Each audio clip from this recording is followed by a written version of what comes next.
welcome back. We have a guest with us, and that's Kim Todd. And as you can see by our sign up here, Tellington T-Touch is the method of that you're going to show us today. Not something you can really teach us to do, but something you will show us that will be very helpful for animals. And this little brochure that she had, I think, kind of sums it up, because it was saying if you have certain behaviors, and we've talked in the past about when you start seeing signs of change in your pets or animals, that may be telling you something. And something may be pre-existing that you need to deal with. And down here, a list of distrust of people, aggression, submission, biting, fear of storms, nervousness, barking. We've got 4th of July coming up, the fireworks and everything, as well as health problems such as recovering from surgery, a chronic injury, or an arthritic condition, which a lot of our bigger animals have, especially during the winter months. So, Kim, I want to welcome you to our show. It's good to have you. And I'd like you to just talk about how you got started with this particular phase of T-Touch and what it can mean. Basically, I've worked with animals most of my life and wanted to really make a difference. And the T-Touch does that. The T-Touch actually, again, being clear, does stand for Tellington Touch, not therapeutic touch. A lot of people get the two mixed up. This work began in the equestrian circle in the 70s with my mentor and founder of the work, Linda Tellington Jones. It is a form of health care and training for companion animals. And as you were saying a moment ago, sometimes an animal may exhibit an emotional component, but truly it may be something medical. Not that T-Touch replaces anything medical, but what we want to do is help the animal be more present so that we can find out what's really going on. Is it an allergy? Is it diet? And we have lots of different tools, but the T-Touch itself is a series of circular movements. There are about 15 different touches, and they're all named after animals so that they're easy to remember. The beauty of the work truly is that anybody can learn to do the work. There is a method to it, being making the correct 1 1/4 clockwise circle and applying the correct pressures. The circles are different depending on what area of the body you're working, how much space you have to work on, what size the animal actually is. Are there courses developed for people who actually could do that? Yes, there are. My certification was a 2.5-year training program. There are about 300 practitioners in the world. Again, since it did start in the equestrian circle, I believe there are more practitioners doing the equestrian part of it, and that originally was called T-Team, as the logo on my shirt shows.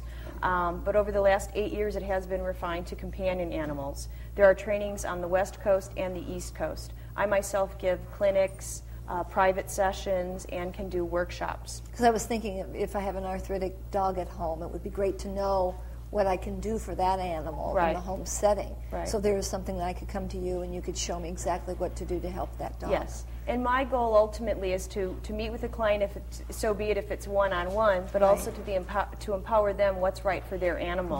Because what's right for one dog may not be specific for another dog. And another reason we were very interested, of course, in this was the fact that it does certainly affect the shelter animals coming in to a shelter saying, oh my God, now where am I now? And their emotional stability through the process of being at a shelter and possibly going into a new home.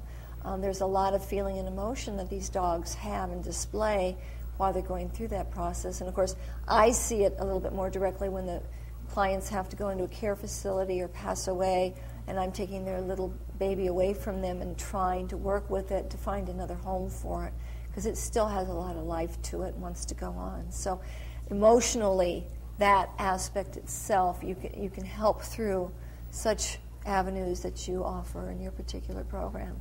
So I'm really excited about that. You want to go into Zach? We brought Zach especially. Well, let's see. As she described Zach a little earlier, before we started here, I put what's called a body wrap on Zach. This, again, is one of the tools we use in our toolbox. And what this body wrap does, it's a simple ACE bandage. However, specifically because Zach is blind, his body, he probably runs into a lot of things, was my thinking. So by putting the simple ACE bandage on, not too tautly and basically under the neck and tying it around the hips, I'm helping him to understand that his spine is starting at the head and ending at the tail. And immediately when I put it on Zach, he didn't try and get it off. Not at all. And I've worked on thousands of dogs who, none of them try and get it off, even young puppies who are very enthusiastic, Right. all the way to very aging dogs.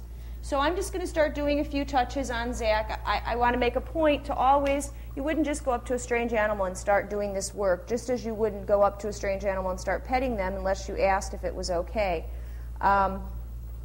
Basically what I'm doing, this particular touch is called a clouded leopard, and I'm making motions all over his head. I chose Zach's head because I feel that Zach, because of his issue, we don't like to call him problems, issue of being blind and pretty much abandoned, has a dependency to really lean or need someone close to him. Right. So I'm just doing a series of, now I'm combining touches on his body to help relieve some of the stress and fear that he might have. Had great success with this work in many instances. A lot of our training in the program that we were talking about is in shelters, which is wonderful because we really get to make a difference and perhaps save lives. Those animals that are really exhibiting strong issues, you know, that are on the way out, can really change overnight. And that's the beauty of this work. Anyone can learn it.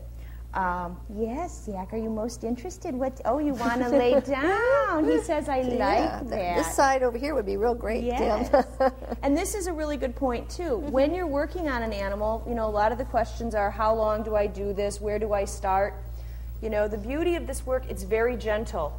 I'm making a really light pressure on him, and because animal skin moves much easier than a human skin, we believe that's why the difference or the results are so drastic.